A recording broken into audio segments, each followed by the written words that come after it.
My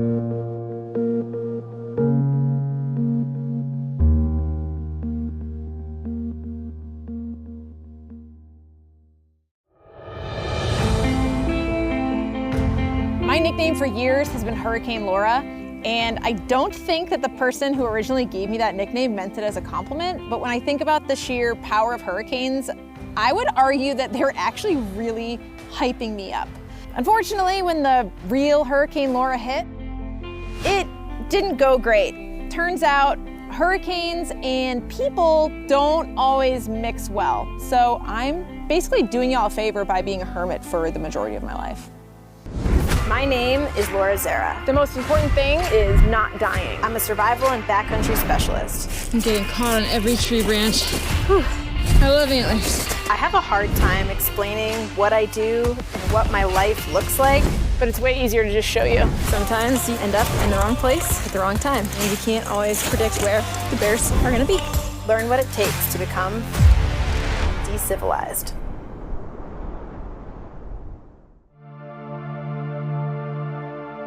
Hurricanes are defined as a tropical storm with wind speeds of 74 miles per hour or greater, but it's not just the powerful winds, they also have torrential rains and of course the storm surge. So that's two different kinds of flooding you get to think about. And you're not just safe because you're at elevation. There's actually landslides that can happen if soil that becomes oversaturated with all these heavy rains loses its fight with gravity and careens down the mountain. And hurricanes can even spawn tornadoes. Isn't it fun how many natural disasters they can combine? So feel free to reference these episodes to brush up on tornadoes and some general tips on how to stay safe during a flood. There's a few particulars with a storm surge that can be a little different than regular flooding. Basically, you're having this wind being pushed out in front of the storm and it's pushing all this ocean water onto land. And you have that running concurrently with, some regular old flooding. So you're getting a bit of a double whammy. And if you're lucky enough to be unlucky and get a storm tide, you're basically having the storm surge happen at the same time as the naturally occurring high tide, and then that just increases it and you get a massive amount of water that just comes right up on shore.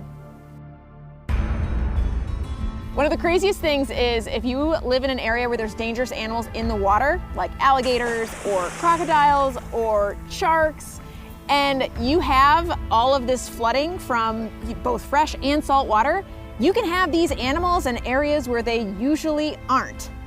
The more that you dive into looking at natural disasters, the more Sharknado feels like it might actually be a documentary.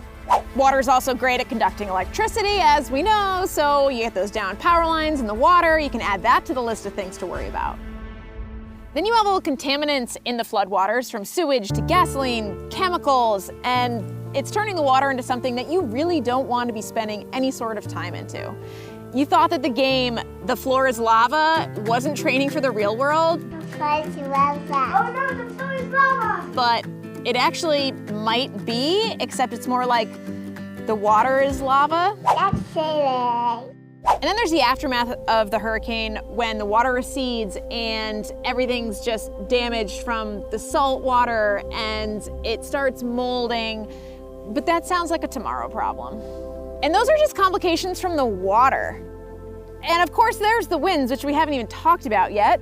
And as we learned with tornadoes, with the right wind speed, everything can become a projectile. This can be particularly dangerous in an area where you have people that are spending a majority of the year outside and they have like whole living setups. Beach umbrella related incidents cause more than 3,000 injuries a year alone. And that is not factoring in a hurricane. So all I know is that during a hurricane, I'm gonna be looking out for umbrellas. Landslides can happen anywhere, but they're particularly likely if you live in an area where there's just been a wildfire. So if they're talking about potential landslides in your area, I would just try to get the hell out of there because they're just something you don't want to mess with. One of the biggest advantages about hurricanes is that they develop far out at sea and there's usually a lot of time to prepare. That being said, hurricanes don't like to follow rules and they change plans last minute, both things I can really relate to. So it makes it tricky to know exactly where they're gonna show up. You make yourself crazy watching all the models and predictions, and there's like strings and things, and I don't know, I would just say if there's even a remote chance, why don't you just prepare like it might happen? Then you can avoid the mad scramble at the last minute for supplies, unless you're into that kind of thing. A lot of people don't evacuate or can't. If you can evacuate, awesome, and if not, let's talk. Obviously, water is going to be pretty high up there on your list of survival needs, and it's never a bad thing to have an ample supply of drinking water. But instead of going and buying like a million of those little bottles that have like 2 sips of water in them, get like a big jug that you just have in your house, and you can just fill it up from the tap. Super convenient. They even make ones that are like foldable, so they're not even taking up space, just sitting there when you don't need them. You might lose the ability to flush your toilet, but don't use your precious drinking supply water to flush your toilet. Please, there's other things you can fill up, like, you know, your bathtub or a trash can or anything to have water that you might not want to drink that's just ready to use. And hey, I mean, if there's standing water outside, there's probably already sewage in it, so you can just use that. Even if you don't take a direct hit from a hurricane, you're likely to lose power at some point. So one of the biggest things you can do, other than of course having like a flashlight with batteries and all that, is protecting your fridge and your freezer. So anything that you might have in the fridge that you can move to the freezer, great. If you can freeze like some empty jugs of water beforehand, you can put them in your fridge so that when you lose power, you're still having a source of cold in there so that you don't just lose all of that cold and have all your food spoil. You can further insulate your fridge and freezer with blankets or sleeping bags if the power does go out. If nothing else, they're gonna serve as a reminder to not do the thing where you walk to the fridge and open it up and stare, hoping that somehow when you weren't around, that magically the food you were craving appeared in there. Because the problem with doing that is, you're not replacing the coldness that you lose. Every time you open the fridge, you're losing some coldness, you're not replacing it, so try not to do that. Have extra batteries for your cell phone ready to go, and you know what, not a bad idea to have those and your cell phone in a plastic bag in case things get wild. And try to avoid using your phone as a distraction from what's going on around you, because you might actually need to preserve that battery so that you can have it to call someone in an emergency, or even just to let people know that you're okay once the storm subsided. If you have a Garmin inReach, I would have that ready to go. And I would also have a bag that I could grab in case I did need to make a last minute evacuation. I'm gonna throw my O-Ship bag in there right off the bat. You're gonna want some water in there, some medical supplies. You are of course gonna want your flashlight with batteries, not just in case you're afraid of the dark, but because it's great to be able to signal for help. I would throw in maybe a whistle and some rope and probably some like freeze-dried food packets. I will tell you from experience, I forgot about the fact that I had a random deer liver in my cooler. And after I took that out and ate it, the blood was all over my peak meal bags, and it kind of got really gnarly and fermented. And the bags smelled disgusting, but I just rinsed them off, opened them up, made the meal, and it tasted great. So I feel really good about how secure that packaging is, just in case you're worried about it being contaminated by floodwaters. Garbage bags are great for being waterproofing. They're super light to throw in there, and then in case you need to like make a river crossing and throw your clothes in it. I don't know, I mean, you could bring an extra set of clothes, but that feels like it'd be a whole lot of stuff in your bag. So if I had to make a river crossing, I'd probably just throw my clothes in the bag and do it naked, but I don't know about the legalities of that, and it's me, so choose your own adventure there. If you evacuated in your car, hopefully you already have that all taken care of with your emergency supplies in there. Make sure that in your medical supplies, your food and water supplies, you've taken into account your pet if you have one. And also make sure that your pet has a ID with contact information on it in case you guys get separated during the chaos. If you live in a low-lying area or a place that could be affected by a storm surge, then you want to make sure that you have a plan to get to higher ground, particularly if you live in a mobile home or a single-story home. I would include yourself in that group because no matter how sturdy your house is, there's not a lot of houses that are built to withstand 10 feet of pounding surf. And there's also not a lot of people that are built to withstand long periods of time underwater. We already talked about trying to stay out of those floodwaters, but if you do end up in the water, try to shower as soon as possible. As someone who lives off-grid, I can tell you I know how hard it is to find a shower when you don't have all of the normal facilities. At very least, if you can't get a shower and you are in that water, try to keep any injuries or areas of broken skin above the surface of the water. Try to minimize that contact because infections are real.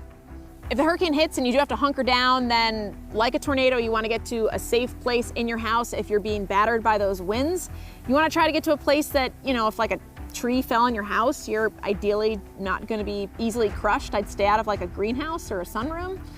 I would also say that if you are hunkered down somewhere where you can't really hear what's going on outside, make sure that you don't come out during the eye. We all know about the eye of the storm, but it can be really misleading if you don't know what's happening outside. If you go outside during that and think it's over, then that's not ideal.